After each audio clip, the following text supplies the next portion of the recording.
It was July 16th, 1943. The 23-year-old Army Airforce pilot was flying a bombing raid over Bremen, Germany, when he was hit in the heart by a Nazi bullet that took his life. What do we know about this young man that was willing to pay the ultimate sacrifice to defend the rights we share as free Americans? Well, that story is being told in a documentary being released tomorrow night, September 15th, at Malco's Cordova Cinema. It's called Ramblings of a Bomber Pilot, Story of World War II Hero Arthur Allen Jr., and we have Arthur's nephew that's here with us today to tell the story, with also the director of the film. Gentlemen, welcome to Mid-South Viewpoint on the Bot Radio Network. First of all, we have Frank Allen. Also, we have the documentary filmmaker here, Austin Ritz. Guys, thank you so much for joining us here. Thanks for having us. Well, this is like when an expectant mom is about to have their baby, this is like the due date, you know? This is like the big due date is happening. How do you feel? I mean, what's it like? It's so exciting. I'm just pinching myself, really, because I've been dreaming about this for the last 15 years and working on it for the last 20 months, and it's all coming to fruition. And it's just amazing and so exciting. I just can't wait until tomorrow night. Well, Frank, you've got this war hero, Uncle Arthur, back in World War II, as I mentioned the story opening here. When did you first hear about his military exploits?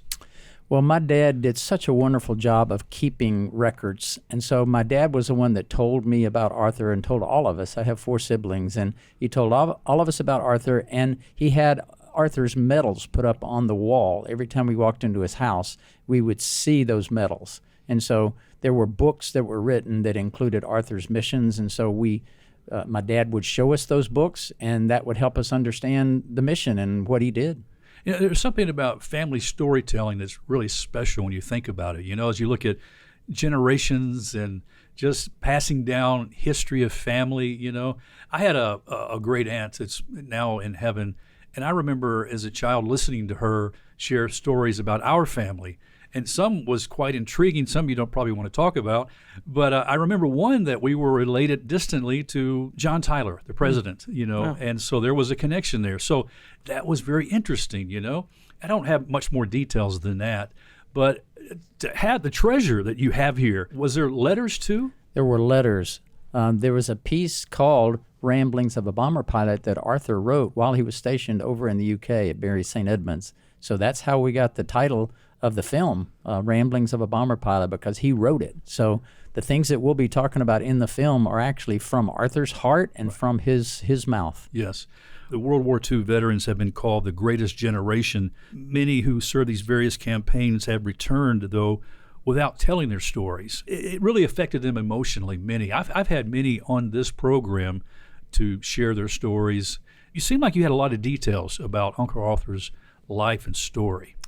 We had a number of details, and we are actually still getting details because with God's providence, we've run into another family that represented the bombardier on Arthur's airplane, and they have letters from their grandfather about Arthur. Yes. So they're bringing them down this weekend, and we're going to see those letters for the first time. So the details are significant. We had newspaper articles where he got his medals and they were awarded to his dad posthumously. So there are lots of details. We had his report card in grade school. We knew where he went to church. Yeah. So we had a lot of details, which made it easier to do the film. Austin, as a young boy, it's always neat to hear stories about heroes, right? Right. Yeah. Definitely. 100%. I mean, I grew up. I've always had a draw to World War II history. All 4 of my great-grandfathers served, and so I didn't know much about them, each one, but yeah, I've just always had a draw to history. So being able to learn more about this story has just been a dream come true.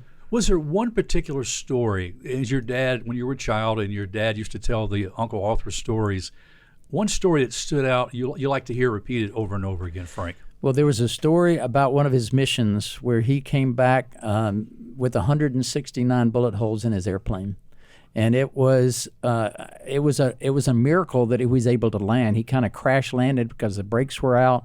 the hydraulics were out. So that was the story that I remember being told over and over again, and I just marvel at it even today, how that was even done. So why decide to make a documentary? As we've mentioned, families do have these stories, and typically they just keep them to themselves and share them throughout generations.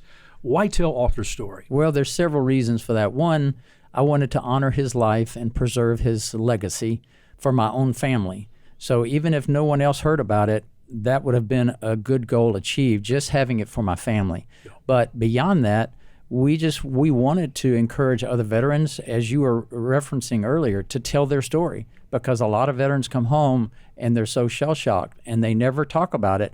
And so we even cover that in the movie. We interview a 101-year-old World War II bomber pilot, and he talks about his transition from not wanting to talk about it to now wanting to tell everybody about it. Tell the story. Have you ever created a movie before? Never. Never. Never it's even had an idea that you're never been a dream until, again, when my dad died back in 2006, I just felt like God was telling me, you need to carry the torch. It's up to you now. And what I love about this story, Frank, is you yourself are retired. You've been in the financial world all your life and helping people make the most of their money. And so you, at retirement, taking on a project like this, did you even know where to start? What's the first thing you do? Well, that you're exactly right, because for about I guess it was about 15 years, I was dreaming about it without knowing how to accomplish it. I said, I want to honor Arthur's life, but I don't know how to do it. Now, 5 years ago, I wrote an article that appeared in the Commercial Appeal, and it honored him, and it came out on the 75th anniversary to the day of his last mission. So that was one way to honor him. But then I just thought more and more about it, and I saw his medals every day when I came to work. They were up on my wall, and I said, no, I need to do more. How do I do that? How did Austin Rich get into the picture here? Well, he got in the picture because his dad and I worked together at Shoemaker. And so I remember talking to him several times before, but then at his wedding, it was at the reception of his wedding. I said, Austin, we need to talk. He went, well, let me get married first. I said, okay, but then let's talk. And so afterward, he had an experience too that changed his life and brought him more fully into the filmmaking business, and we just formed a partnership there, and he said, yes, I can help you do that. Austin, you referred to your passion for World War II stories and the heroes of the war. And this really has become a dream for you. I just can't believe it. I'm very excited. It's one thing that I don't think I'll ever forget, and I'm very grateful for the opportunity from the Allen family. And just as I've learned more about Arthur's story, the feeling of gratefulness, I guess, grows because of how just incredible his life story was. So what was it that was most compelling to you that really ignited the interest in those creative juices to say, yeah, I want to take on this project? Well, so Frank handed me a letter from Arthur for I don't know if it was for his family directly or just to have written down, but it was telling the stories, and it was the one titled "Ramblings of a Bomber Pilot," and he tells that story that Frank told about the 169 bullet holes, and he goes on more detail a few other missions as well. In the middle of reading it, I can hear his voice. I can see everything that he's talking about happening in front of me, and it clicked right then. And so since reading that, I just kind of thought, man, Frank has been holding out on me on this story for a long time. And also, how has this not already been told? Isn't that a director's dream, to have a story like that? The own words of the person going through that time. And a story that was how many years ago? We're 80 years. Yes, 80 years ago. Yeah. It's just been waiting, sitting and waiting. It's come alive. It is definitely coming to life. Now, so what type of film production experience have you had prior to starting this project? Yeah, so I've done some smaller documentary projects, all ranging in just a couple minute long.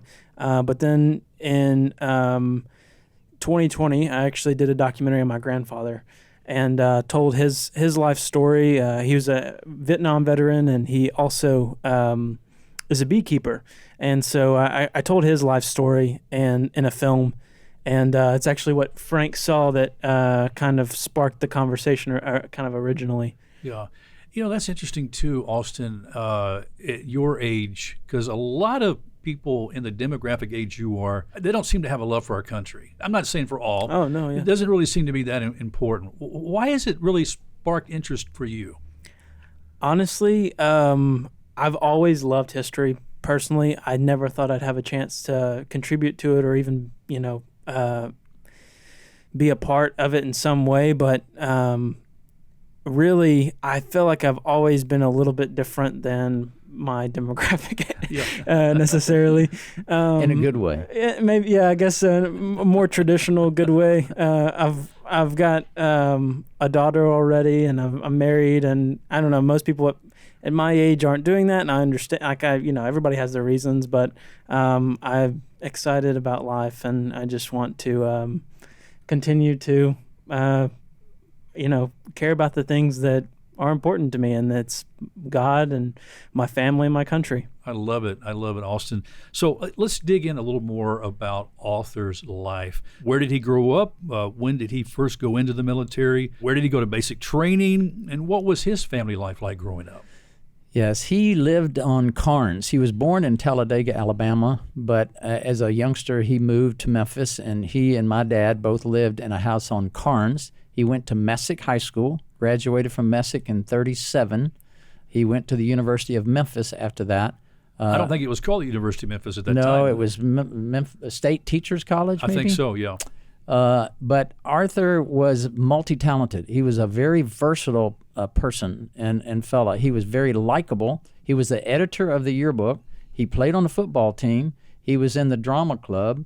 He was in ROTC. He was captain of the tennis club. There wasn't anything really that he couldn't do. And so we found that in going through all the papers, there are like 20 places he's recognized in the annual. I only have one page for me. I don't even have any page. I didn't even a quarter page for me, guys. So he's just been a myth and kind of a legend. He was a sports guy, and I just wonder what my life would have been like and how it would have been different had Arthur been alive and poured into me, because he was a sports person. He was a prankster. But anybody who knew him, they knew him personally. They didn't just know him casually. Yeah. They knew him very well. Okay, Austin, in order to tell this story, the creative thought process that you had, what was it that you want viewers of the film to walk away with after they watch it? Yeah, so as far as coming up with the ideas creatively, I knew we had some really great writings, and I wanted to be able to find a way to incorporate those, and also a way to allow the family to experience Arthur's story. So I basically did some research and found, the base that he was located and the missions that he went on and where to, and even found a B-17 that Frank could fly on. And so we kind of looked into all that. How could we make it possible? And one, what would be an interesting way to tell this story? And two, how can we make it an experience so that the audience could follow along as Frank really discovers Arthur's story more and more. Yes. So we just kind of took those steps one by one, and it's kind of laid out in the film. So as Frank learns more, the audience learns more, and it's really neat. So it's basically like a timeline. You're walking down together with the audience. Is that right, Frank? That's correct. And we didn't know what we were going to find in a lot of cases. When we met in UK with a World War II historian, I learned a lot about Arthur that I never imagined that I would learn. And one of the things I learned was he led the whole 94th Bomb Group. His ship led the whole 94th Bomb Group on a mission, like right before his last mission. Wow. And it was a very successful mission. So there were all kind of things that I learned about Arthur from people who had been there or who had talked to his crew. So your homework wasn't just sitting here in Memphis. I mean, you actually traveled to the UK. Oh, yes. We went to the UK.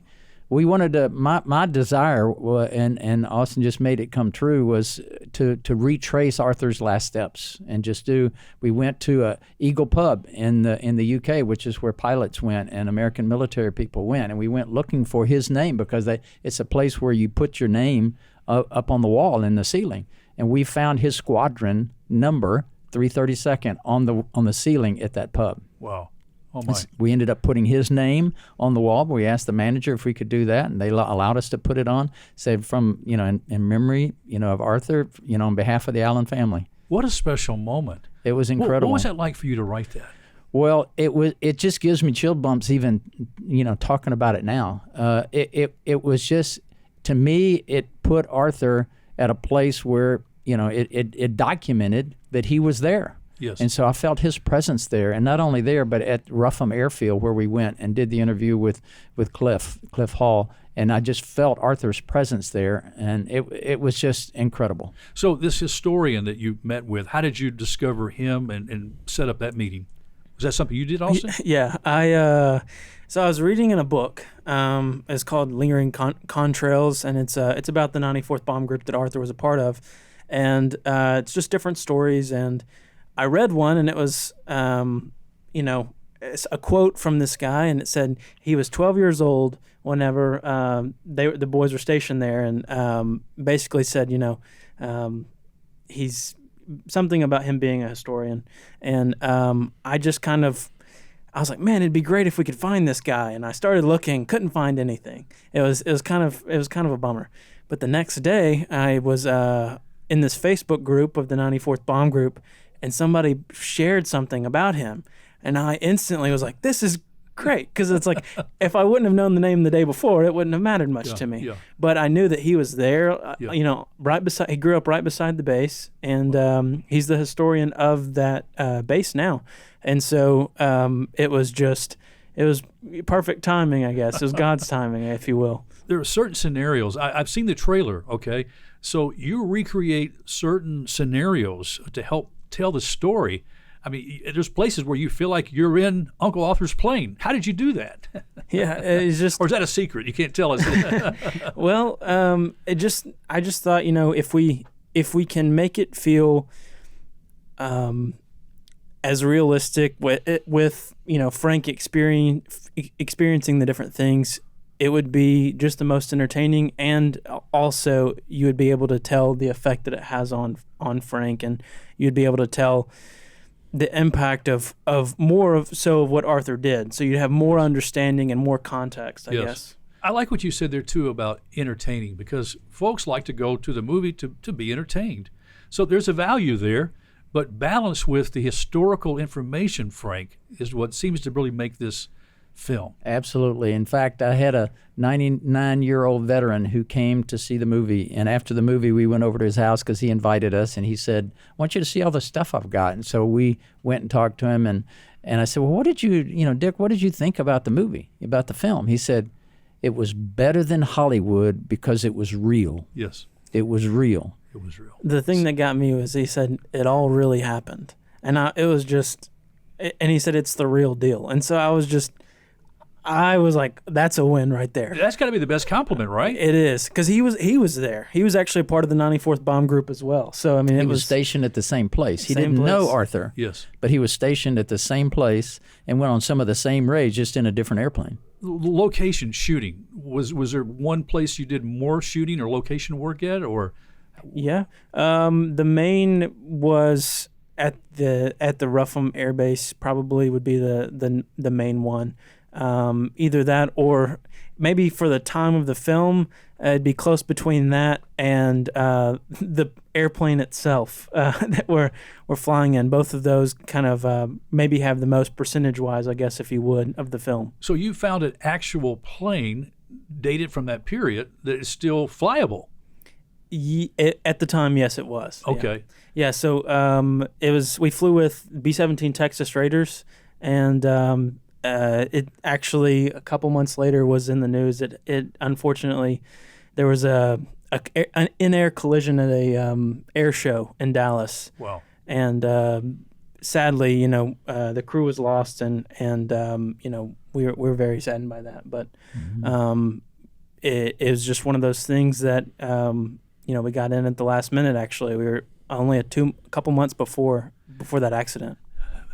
Back in the mid-1990s, our family were missionaries on the island of Guam, and we're serving with Trans World Radio Ministries.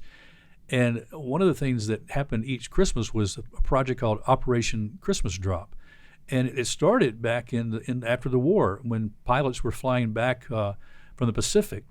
And they looked down on the islands and see little children, and they would take candy and put it in their handkerchiefs and throw it out, parachute it down to them little handmade handkerchiefs, parachutes they made. And so this was became an annual project, and so they would invite media to fly with them. And I got to fly on a C-130 to go to I think it was the Yap or Chuk State Islands, and just being in that plane, and just thinking about the service that both men and women have done, for our country, risking their lives, putting it out there for other people, putting it out there for us, Frank. That's so powerful. It is. Well, another thing that we haven't talked about yet, but where we spent a good deal of time filming, Austin found a 101-year-old World War II bomber pilot. And so he was the oldest living World War II bomber pilot in the 100th Bomb Group, and he lived in Dallas. So we went to Dallas, and we spent the whole day interviewing him. And there's a nice chunk of film about him. And he and Cliff both brought so much credibility to the film because they had both been there and done that in many ways. And so he didn't know Arthur either, but he had a story and they had a book written on him, a fellow named John Luckadoo. You may know of him, but he was an incredible interview and very articulate, and you couldn't tell he was 101 years old. He knew all the details extremely well. Frank, now the big question is, did you totally finance this project yourself? Well, I wouldn't say totally, but primarily.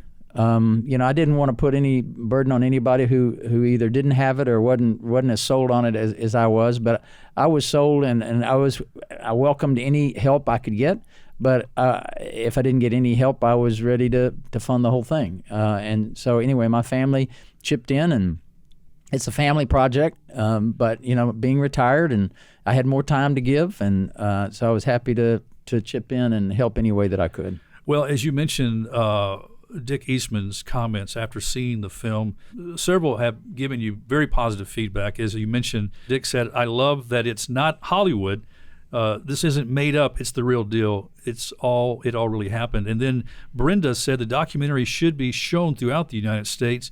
There are no words to express my heartfelt emotions afterwards. And then Linda says, "I saw real patriotism for the first time in several years. I left with refreshed hope." That one right there gets me. It's just, I left with refreshed hope. And, I sometimes, we kind of alluded to this earlier, I sometimes feel the same way. It's just, when was the last time we felt real patriotism? It just sticks with you. In light of the aftermath of the World Trade Towers that, collapsed, that we just recently, remembered those lives lost and the families impacted. There was a sense of patriotism that kind of rang across America. People were flying flags and churches were being filled. We're not seeing that like that today, Frank. No, and I don't exactly understand why, but I have had several people tell me, you need to take this film to the schools. I want the younger generation to see it and to understand it and to make World War II personal for them. Yes. Because a lot of times you can distance yourself from some atrocities if there's not a personal connection. Well, this was a personal connection. And so if you show this to schools, and I don't know at what level, and I don't know who to talk to make that happen, but I'm happy to speak with any history teacher and to show the film to any child or any high school or any college student, because we want that generation to know that freedom is not free, that yes. there is a cost to it, and we want them to understand it and appreciate it and be able to engage in that and lean into it. And it so parallels with the freedom that we have in Christ. He paid the price for us That's that right. we could never pay for ourselves, so our sin penalty can be paid for, and knowing that there were men and women that did lay their lives down for the freedom that we share as American, and able to drive in our cars and go where we want to go and do what we want to do. At least we forget. We need to remember, and I think this is a great way. Well, I want to ask you, you guys have been working on this project now for 21 months, and ready to watch the debut of the release here at the Malco Cordova Cinema tomorrow night here, and we'll give some details in a moment. Talk about your relationship together.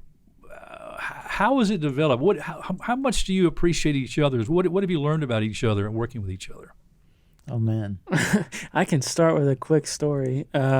So my first memory of Frank is I think at this event that Shoemaker Financial had that I was at, and it was back in 2008. Not a big deal. They did it every 2 years, and 1 year though. So that was 2008 was when I first remember him. But several years later, I don't know if it was 2016 or something around then, we went to Tucson, Arizona, and we went to Tombstone.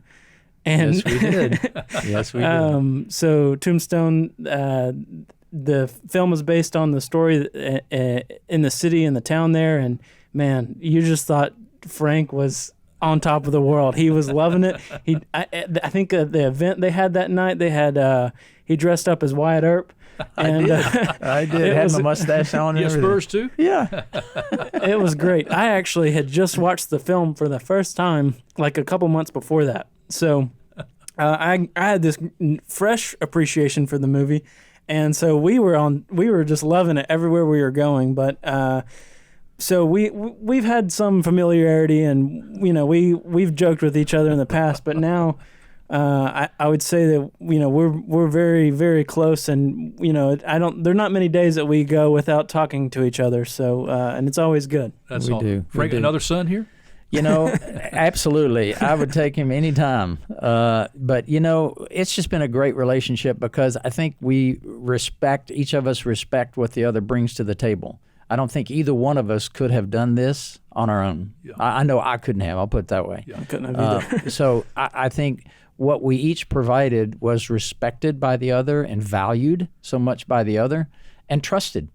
So I trusted him even though I was like, wait a minute, you didn't give me any questions to ask. And well, just interview him. Just go interview him. Read his book first and go interview him. I went, okay, all right, I'll do that.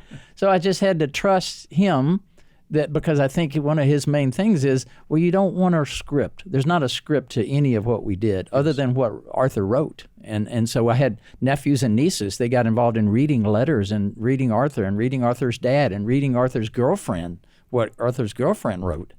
And, so I just trust him, and we developed trust for each other as we were going through the process, and much more so than we ever had the opportunity to before because we didn't depend upon one another. Yes. But during this last 20 months, we've depended upon each other and really trusted each other and supported each other and encouraged each other in ways that never would have been possible without the film. Plus, it gives you a respect for each other's generation too.